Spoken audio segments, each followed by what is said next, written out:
Pokemon Mystery Dungeon Gates to Infinity. Oh boy, this game's a mess. Gamers and gamettes, today the black sheep of the English-released Pokemon Mystery Dungeon games is on the table. Talking about reputation, you'd have the illusion of things being pretty bleak. Potentially the worst Pokemon spin-off even? The PMD game that you should skip? While such has arguments to stand, what I picked here is nothing short of over-exaggerated. But that's the thing, the game's reputation does precede it, and today we're diving into everything that makes this game tick in that volatile manner, to see how bad, if at all, the game actually is. After all, someone's gotta attempt to be fair when it comes to analyzing such an interesting title among its highs, lows, and further frustrations. So yeah, timestamps aside and reminders to subscribe before watching the actual criticizing session, meaning yeah, it's time to spin the V-wheel or die trying.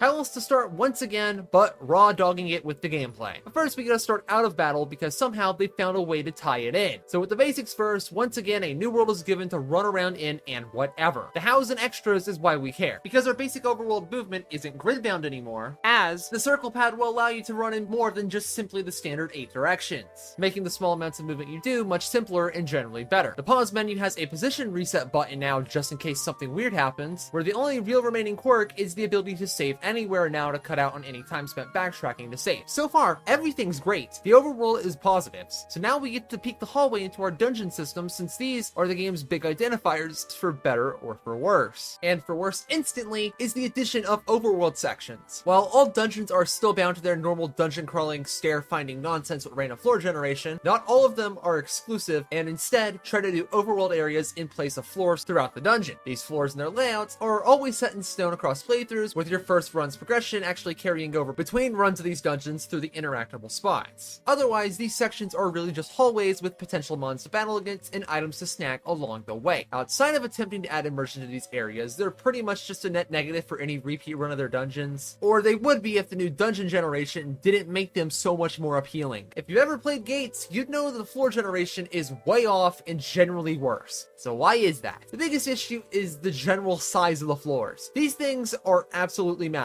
Just the sheer amount of tiles that get occupied, they end up becoming genuinely problematic, with the general room and hallway layouts being a drug addict's wet dream. Just an excessively chaotic sense of connection between rooms makes looking for the stairs a complete headache, especially with how much less random aspects of dungeon generation is, as now there's a far greater emphasis on pre-constructed aspects of floor layouts. Where floor layouts in previous games were mostly random, multiple dungeons have floor structures or layouts that would be repeatable. Think Dark Crater and Dark Chasm with all the rooms on the edges of the map, loosely connected in the middle, Sky Tower's plus-shaped floor layouts, or Silver Trench's floor-wide rooms. Stuff of that nature. And here, it's not just on a dungeon-by-dungeon basis, as you'd hope, but rather on a terrain-type basis. Yes, the general backdrop plays a lot in dungeon generation. So for instance, beach dungeons see the repeat generation the most, like these 3 rooms connected by water. If one appears, all 3 will always be present. We've also got whatever this big room's supposed to be, and the water hallways that provide nothing of value to movement. Forest backdrops have those terrible off-path dead ends that are about 2 tiles long, the volcano backdrop with its 3 whatever these rooms are supposed to be combo, among other pre-generated nonsense, which of course spread that to other locations in the game as well. Ignore the part where water and lava tiles become complete waste due to no longer being random in opening up new exploration angles, as now they're just parts of the pre-generated layouts, never to reward you. But wait, that's not even all for pre-generated nonsense, as now similar to the overworld bits, we have these detour floors that are again pre-generated with a simple floor layout that's more expansive if the roadblock to the rest of the floor is dealt with. All of these culminate in dungeon generation being kind of dreadful, as floors are either very repetitive, poorly designed to make the dungeon's in-floor timer become relevant, or allowing mons to pile up en masse very easily. Like, it's just taxing to deal with, and it goes on for so long. No matter though, we're stuck in battling purgatory, now we get to see the mass supply of mechanics that have been altered. For that, we'll start with attacking, as of now our L-trigger bound shortcut is the greatest thing ever, providing every attack as an option, rather than just one for easy accessibility. Although this menu does have a bonus, as when traveling with partners, the team attack will exist, to be an attack that you build up over time that simply damages everything in the room, at least giving you something to handle monster houses when mons can be so limited in attacks. Moves that in this game get to be incredibly reliable, if not busted, thanks to the attack leveling system. This mainstay feature adds leveling to your attacks that level up over time through constant usage, each level up potentially granting additional damage, accuracy, or PP, encouraging the use of your attacks over longer periods of time on more Pokemon since it stays among all of your mons. The problem with this system is that while leveling alone can toss them to soft caps, the actual stat caps have to be reached with a couple of items. Ones that cap stats very far out and unfortunately destroy all semblance of balancing with the system. Okay, so here's Blizzard when you get it. Here's Blizzard when it's completely capped off. Okay, now here's Rollout when you get it, and now here's Rollout again at its caps. Yeah, if you put in the time to cap stats, excluding accuracy, everything will reach 50 PP and the same damage. What's supposed to reward you for using the same attacks over time actually becomes an arms race to get the attacks that do more. Why use Aqua Tail when it only hits in front of you when Water Gun does the same but cuts corners? But why keep that when Water Pulse and Hydro Pump cut corners and fly out 10 tiles? These attacks only serve to get you from one attack to the other, where, if possible, you'll just load up on room clearing moves, ranged ones for hallways, and multi-hits to obliterate single targets, where the more honest normal attacks are out to rot since they don't do anything special, like have more PP or something anymore, creating a very volatile environment where the best attacks only proceed to reward you even further, which, while helpful, can be very detrimental to the game's design. It's important to note because this is the game that neutered the regular attack to the ground for a flat 5 damage, making it completely useless at all times. Abilities were actually altered this time around. Now your Pokemon that would have 2 abilities will only have one of the 2 at random upon generation, rather than having both simultaneously. It's a balancing act, I swear. Recruitment gets changed for the better as well, and sadly, it wasn't one to stick around, as now during important story dungeons, mainly the ones where you wouldn't have access to your team, you'll actually be able to recruit mons without needing to repeat the dungeon, as you can recruit them in these dungeons where they are sent home instantly, leaving recruitment to be a bit more accessible this time around. Improved a bit even further because the message now pops up when recruiting a Pokemon if you already own it. With even more improved, the EXP system gets a massive overhaul. Now as you earn EXP in dungeons, any mon not in the current dungeon will also earn some, allowing them to actually keep up with game progression when not in use. Especially helpful during the main game, and even more once you hit the post-game. Sadly though, it will end up spiraling out of control long into the post-game, where once your levels are gotten, they won't be properly gained until the next time the Pokemon is dragged in, getting spammed relentlessly. It's great in a playthrough sense, but less in an I'd actually like to have some underleveled teammates please kind of way. IQ skills get slashed and recycled this time around as the new team skills feature, essentially doing the same thing but for the whole team. This time locked behind luck with the treasure boxes. Good in the sense that foes that you battle will sometimes have these, but relying on RNG to get anything in this kind of method is far less than desirable. For the 3rd game in a row where they cannot find an effective way to make getting these for use reasonable. The V-Wave is another silly little thing the game introduces, as on an in-game daily basis, you will get a wave that picks one of the 17 typings that buffs every mon of that type in dungeon with multiple different effects from a select pool. Since the effects work for both your team and foes, this really exists as a means to make dungeon going much more volatile. More of a cakewalk when you can take advantage of it, but more suffocating when the game makes it an inconvenient typing to deal with in that positive sense that at least encourages creative team building? I don't know, the game likes comparing the system to weather, which, yeah, epic transition because weather is a mechanic just sucks to deal with now. Okay, so get this. If any weather is active, they will have their normal effects. But regardless of which one it is, your HP will not regenerate naturally at all. Just to ensure the floor's layout wasn't pesky enough already, you'll end up passing away from hail before you even get close without much counterplay. Obviously, Oran berries are counterplay, but you're gonna have a limited supply of them. Speaking of counterplay, for some reason, you have that now with the buff to all orbs. What previously only worked in main dungeons, primarily to be used in emergencies like a monster house or against scary foes, with them not working against bosses at all, was adjusted where that final part was scrapped. So now you can just spam orbs to your heart's content to walk all over the most scary aspects of the game. Speaking of a more generous item economy, TMs are buffed to be unlimited use, because as if enabling the attack leveling system even more wasn't an issue, do that on top of spamming the best attacks in the game on every mon you own. Honestly, in Mystery Dungeon specifically, even more precisely with that leveling system, unlimited use TMs are not a good change. Although for for a difficulty swing, there's a nice specific game rule on a dungeon by dungeon basis that can force foes to evolve when they KO your teammate. Yeah, it's just an evolution, so you can still get around the mons quite nicely, but it's more of a punish for bringing in too many teammates, if anything. It's not that big of a deal. At least it's not triggering Mega Evolution, I guess. But with their evolutions, now we have yours, as no special location is needed to evolve anymore. It's just automatic whenever the conditions are met in dungeon once the post-game is opened up, with your domain 2 opened later with the short post-game B, making the game much more seamless, although item-based evolutions do make things complicated as you'd expect. Pretty much all improvements, ignoring the evolution prompts needing to be cancelled every single time they appear on Level Up Evolution. Really annoying when you don't want to evolve a Pokemon. Speaking of more post-game locked stuff, another game rule actually brings back the old hunger system because for some reason it's just completely absent in the main game, which based on the floor generation is very much needed. But yeah, most of the game just lacks this other mean for the game to kill you over time, unless you're in a small pool of dungeons which has your food consumption gameplay back to where your storage will likely be dry. Honestly, this game's kind of better off without it. Yet again, in returning features doable in post-game, we have the return of the leader change button. Press it to simply play as a different deployed team member mid-dungeon to make gameplay simply much more adaptable, or to simply cheat the hunger system, which of course is what it does best. Glad to see it back. Which leads us to our last gameplay addition, being the Mysteriosity Meter. Another post-game addition, but retroactively applies to your main game dungeons too. This one provides a laundry list of potential effects to runs of dungeons where they're more likely to appear when the number of 1 to 5 is higher. Like with the V-Wave, it runs on an in-game day timer, and for some reason, also independently through the job system. The effects that arrive can take 2 forms. Floor-wide effects that will alter how you approach, or sudden shifts to new dungeons. While the departure to new dungeons can be cool and all, outside of changing potential recruitment pools, it's not the biggest deal. The floor-based dungeon effects, on the other hand, are kinda chaotic, from completely cutting off healing or item usage, to putting all foes to sleep, or even making the floor generation even worse. The impact they can have range from barely relevant to completely game warping at a moment's notice, and that is hindered by only a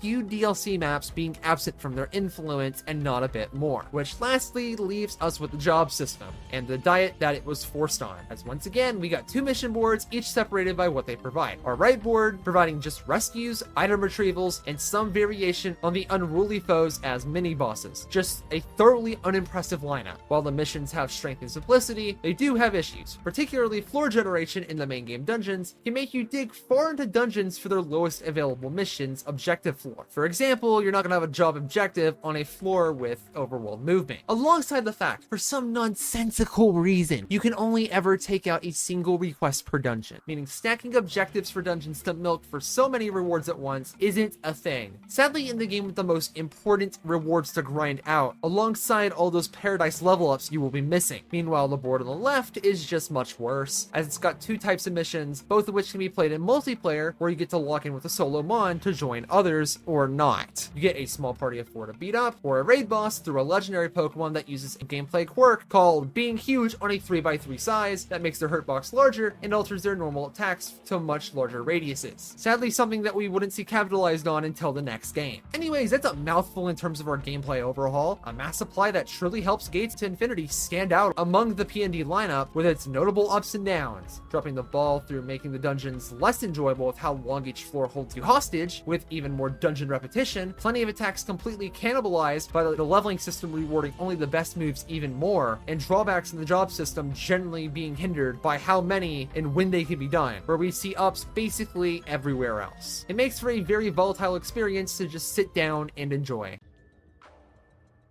Pulling the band-aid off of our Gates to Infinity experience, we gotta lock in with the game's Pokemon lineup, which takes a complete 180 from what we'd expect, as instead of including all but like a mythical up to this point, there's a lot missing from previous titles. Yes, gamers, it's truly a new concept we'd never see again. With our starter cuts first, this lineup is absolutely atrocious, because instead of the series standard of this point of 16, we get an absolute paltry 5 Pokemon to start as. Thankfully, it's bound to your choice now, rather than the cryptic deciphering of a person personality test, dragged down from the non-existent selection that, if repeat runs are concerned, will define repetition, but that repetition is more so a problem for another feature. But when we count the entire game lineup, things get way worse. As for unrecruitables, we got 6 unique mons, 5 of which are for the 3x3 bosses, which makes sense, with the other one oddly being Kecleon. But as for the recruitables, we'll count them out by generation to drive the point home on how barren and generally bad the lineup is. But with that divide, we've got 6 of the Generation 1's 151, 10 of Generation 2's 100, 6 of Generation 3's 135, 9 of Generation 4's 107, and finally all of Gen 5. Haha, just kidding, only 113 of its 156, adding up to a grand total of 144 playables, which is less than half of what the rescue team duo provided years ago. What this leads to is a lot of spamming the same enemies across multiple dungeons across the game because the diversity is dire, not to mention how many mons are delayed as one-offs or as post-game exclusive pickups. Thankfully only aided in this being a single game, at least killing version exclusives as a feature. As a result, plenty of dungeons feature back-to-back dungeons where a Pokemon will be present constantly, like Gothita in both of the first 2 dungeons, Mienfoo in both the Telluric Path and the Great Glacier back-to-back, upon loads of other mons like the Glacier Palace East and West, sharing Mandibuzz, Beartick, Gothitelle, Crustle, Whirlipede, and Boldore in an effort to stomp out any shreds of identity either section have. Copy and paste it further upon the force maps, and more importantly the optional content, leaves the game's variety like comparing grains of sand to other grains of sand. Although as far as mons go, that's not all, as form changing is something we gotta deal with Meloetta's form being picked by you at the start of a dungeon, and that alone. So yeah, monsing is a struggle, but what are we even taking these fellas through in the first place? Well, for that, we gotta see how the game flows for its story-bound plot progression. Luckily, we start strong as the game opens right out the gates with 5 back-to-back story maps with no nonsense in between, getting you in and out of the action nice and quick, with stages 3 and 5 hosting bosses on top. From here, the game wastes your time drip-feeding new features and mechanics, forcing you to do jobs to progress the plot. We call this filler content, for about 9 entire in-game days in a row, mind you. Again, only one job at a time as well to make things more taxing in dungeons that feel like they never truly end, where we finally double back to do one single dungeon before getting stuck in a single filler run, before yet another piece of plot progression featuring a boss fight, before 2 back-to-back filler runs in an effort to inflate game time. The game finally gets it together with a point of no return, 4 back-to-back gauntlet with a boss at the end, 4 entire days of nothing later, and the plot finally reels itself back in with a juicy point of no return gauntlet, 2 straightforward maps, one where it's just your main character solo followed by a boss, 3 maps in a row where you have a different overlevel companion, and finally 1 more where your partner joins back for a 3-man squad. So how do we follow this up? How about another point of no return gauntlet for the end game? 1 map, 1 boss, another 1 map followed by 1 boss, and another 1 dungeon and a boss, followed by 1 last dungeon with 2 bosses back to back, where your second battle doesn't lose you real progress should you lose. That wraps up the main game, but the post game is very straightforward, where you display as your partner for 3 bits of filler content, edge you into that proper dungeon you're here for, that again you end up rocking solo to bring your main character back for that photo finish. That is the Gates to Infinity playthrough experience, with quite a bit of unneeded filler content, struggling even more when it's 22 unique dungeons with a blade impaling them called pitiful dungeon generation that makes them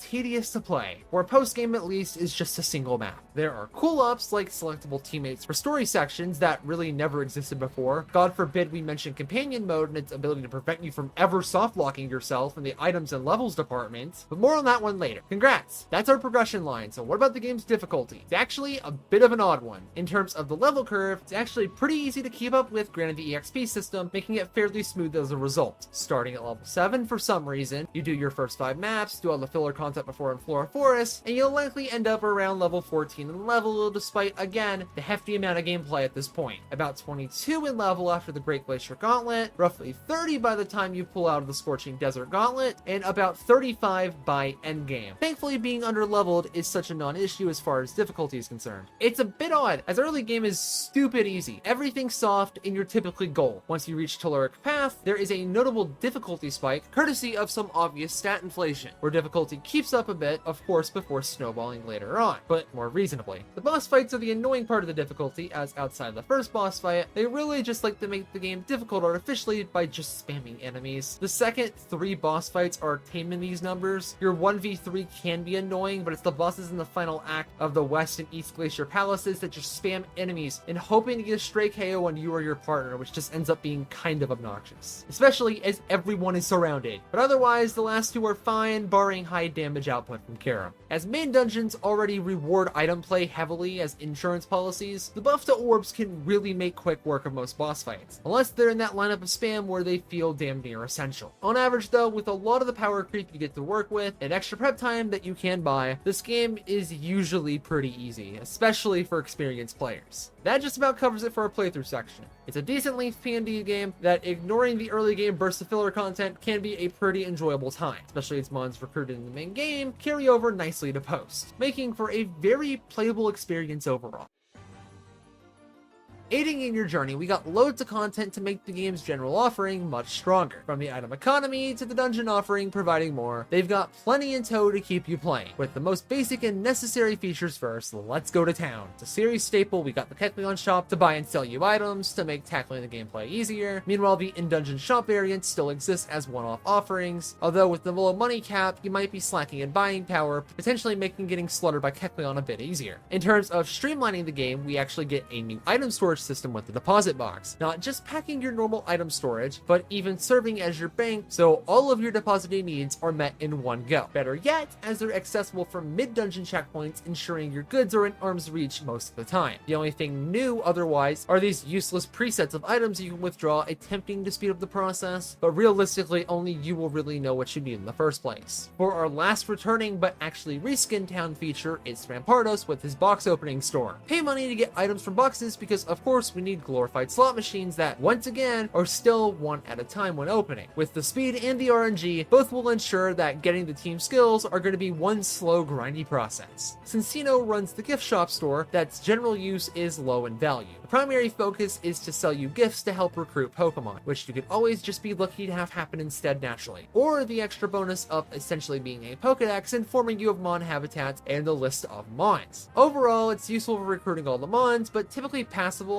especially when the rank ups can give you less specific recruiting items that you don't even have to go out of your way for. For more currency related shenanigans, Covered Grigus runs a shop that wants gold as a unique currency for its goodies. Gold itself is rare, but different in it being on you always and unlosable on death. Your exchangeable items include a mediocre amount of money per, and a very unique lineup of items that are generally game changing, absolutely more valuable and worth the investment, especially for long-term play. Which lastly for town leaves us with the Wandering Salesman, where each day there's a new structure implemented for you to use. Those structures being pulled from the mass lineup of our next proper feature, being the Pokemon Paradise. This place is the biggest focal point of the entire game, building a complete Pokemon utopia with features galore and your main base of operations. We'll get back to the structures momentarily for our traveling salesman needs, but as for its basic features, because town wasn't enough apparently, we've got even more necessities for gameplay than the typical shops. Quagsire Stand being yet another shop like Kecleon's, with its primary use just being the team builder and not much else. Scraggy's stand ends up being almost useless, as he provides the move reminder to attacks that in most cases that you've already said no to running unless something is exclusively found here because it was missed upon evolution, say Mega Horn for Samurott. Also, this is where it's worth noting that linking attacks just isn't a thing in this game. Yes, you actually have to earn your KOs in a 50 PP game.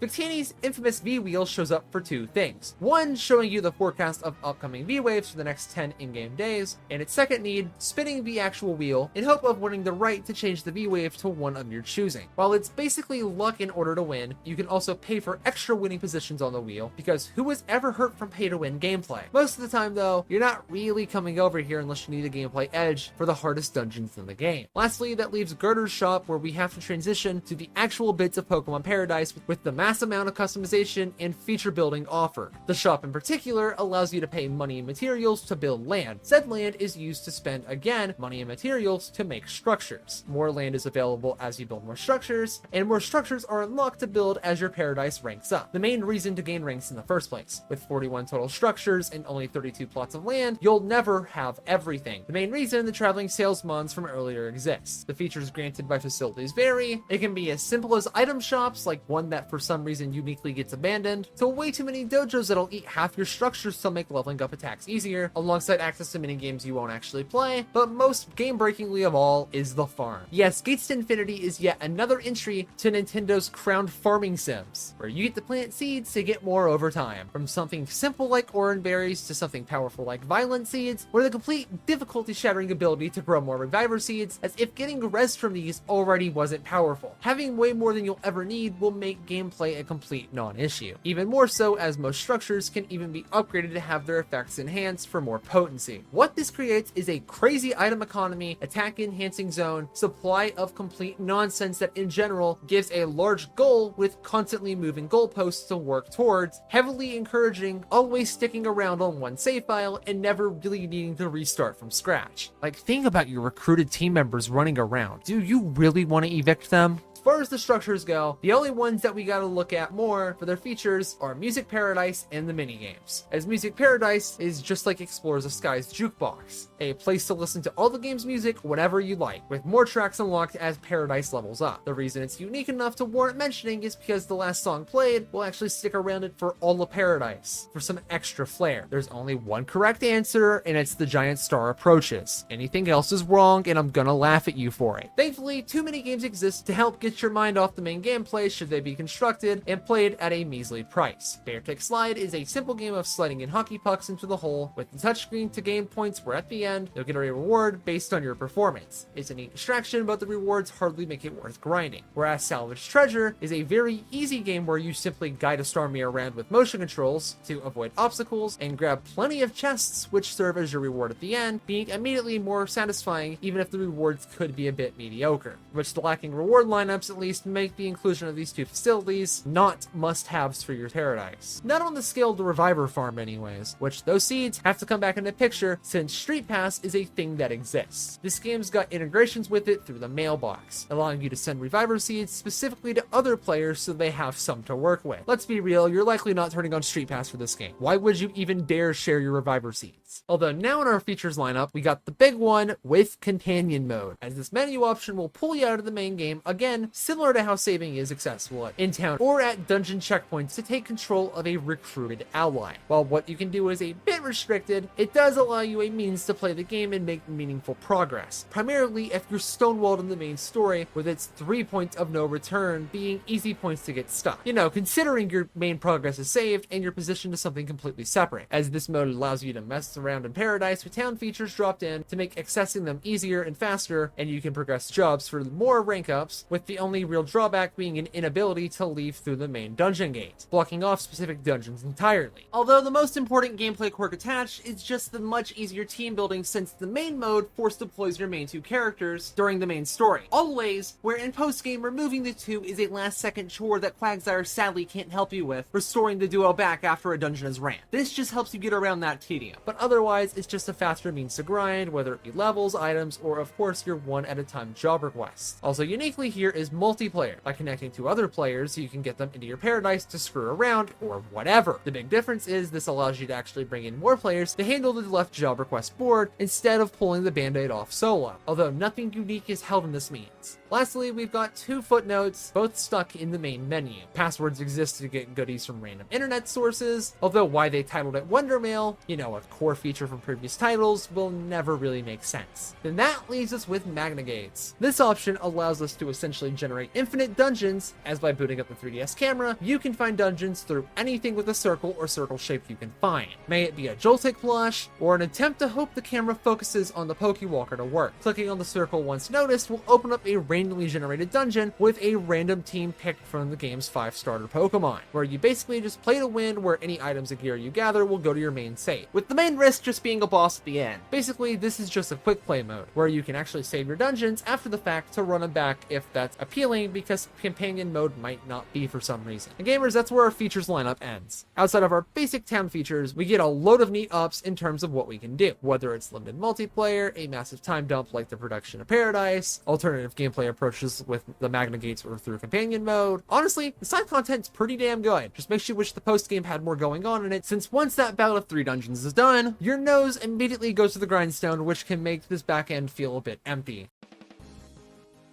where I'd want to cover the DLC separately to stand on its own. Unfortunately, there's just not enough to make that apply here since the DLC packs really just serve as small add-ons. As here, visiting Fungus used to let you buy up to 12 DLC packs, where the content contained 2 music tracks that can play on the title screen in Music Paradise, all of which come from previous games, and access to a new dungeon that recycles the same Pokemon that you've seen for the whole post and main games, where each dungeon focuses on some kind of gimmick. We've got one focusing on a large variety of food items, others that focus on making getting the starters easier, or even attack leveling being the most valuable one, or simply even more dungeons that try to be the hardest content in the game, all of which, for some reason, left out of the request pool, meaning you can never play them in companion mode. None of it's essential, again, just being neat add-ons that fit the price they used to have.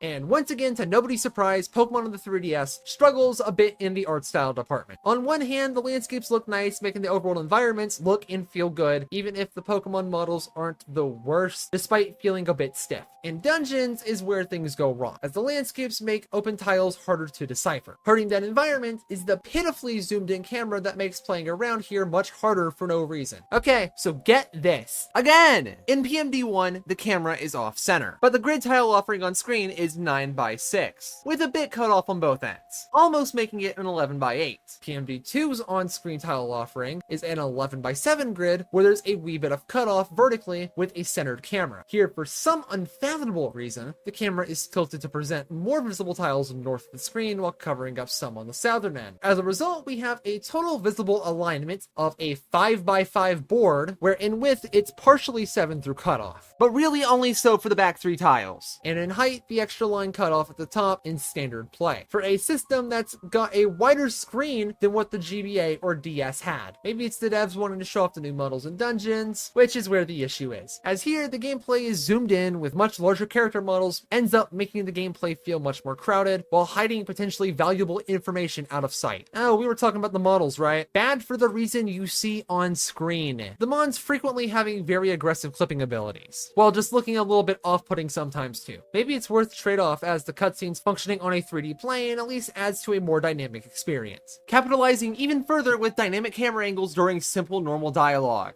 But overall, compared to the previous 2 games, this art style is noticeably worse. There was so much charm to the old one that it's not even fair to compare them. But moving on towards the game's musical offering, things are on the rise. While the highs don't reach as high as where the previous games did, make no mistake, it's pretty damn nice. While the dungeon music on average is pretty fine to good, the out-of-battle music, particularly plot-related tracks, tend to go hard for no reason whatsoever, striking a weird line of quality that's name I've gotta put respect on. Regardless, that's it for the art direction section. Now to pivot to our story, on the other hand,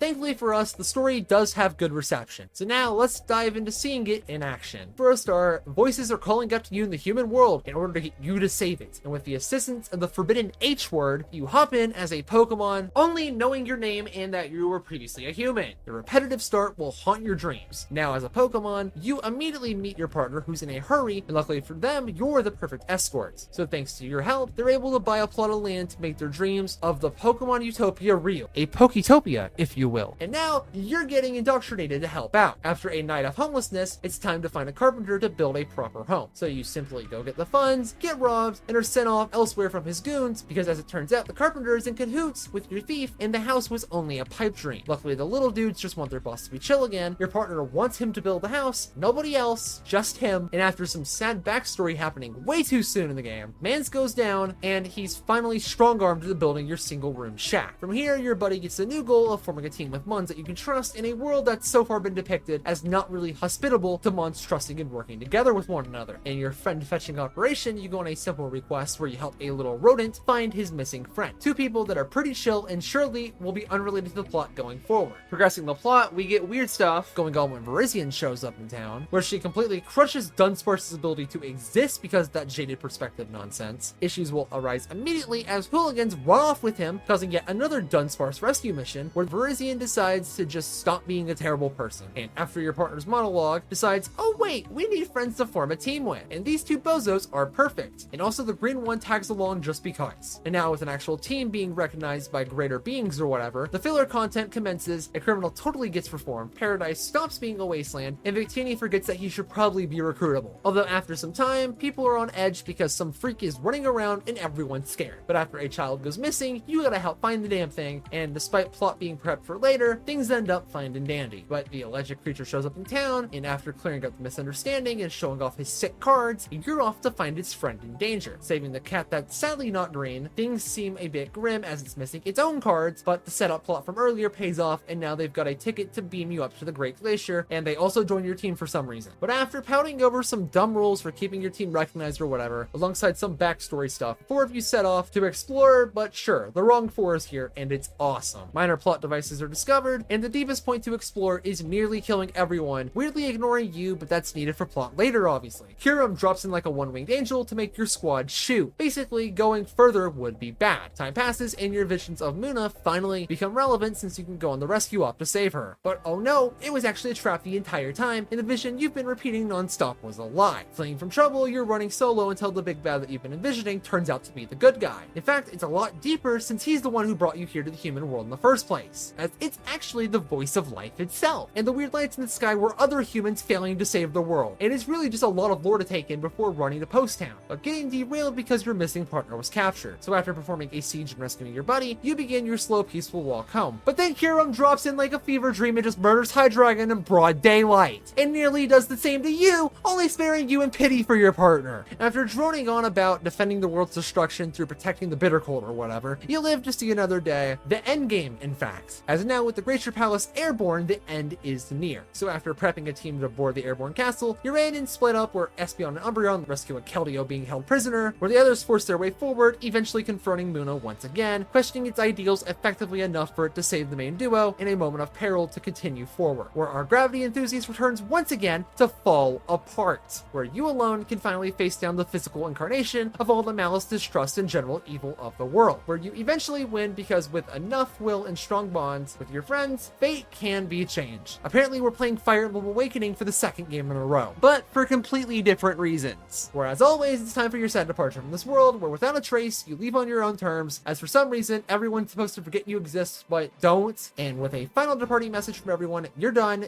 the end. Where the post-game just picks up with daily life, where the revived Hydreigon, after some talking to in time, finds a way to bring you back as your partner just tries its best without their bestie, for some damn good storytelling through gameplay, where eventually, through a single dungeon, you are wished back into the world to be stuck forever, and ever, and ever. Okay, it's actually kind of unclear if you actually do have the ability as planned to go between the two worlds. Regardless, hi back, where we essentially get to call it a day. A tough tale of determination and friendship turned the world away from no future hurdle, that unlike previous titles puts an extra amount of focus on the character-driven plot. From the master of being useless and pathetic, but wanting to do more, to the reliable one that's got a pretty big ego, but generally pretty caring and has your back, to even the distant one that becomes trusting later on, to even that of the walking nerd emojis. All banished to the shadows at the mercy of the best partner PMD has to offer. One with an unrivaled resolve to better the world around them, all to be a character who, by the post-game, can't just break the sadness lurking around every corner of not being able to have his best friend around, all on top of a broken promise. One that gets redeemed through the strongest of wills. The plot just kinda gets it, being a positive to end the game on. Also, what the hell was that final boss? The thing's not even a Pokemon, dude. What the heck is this game?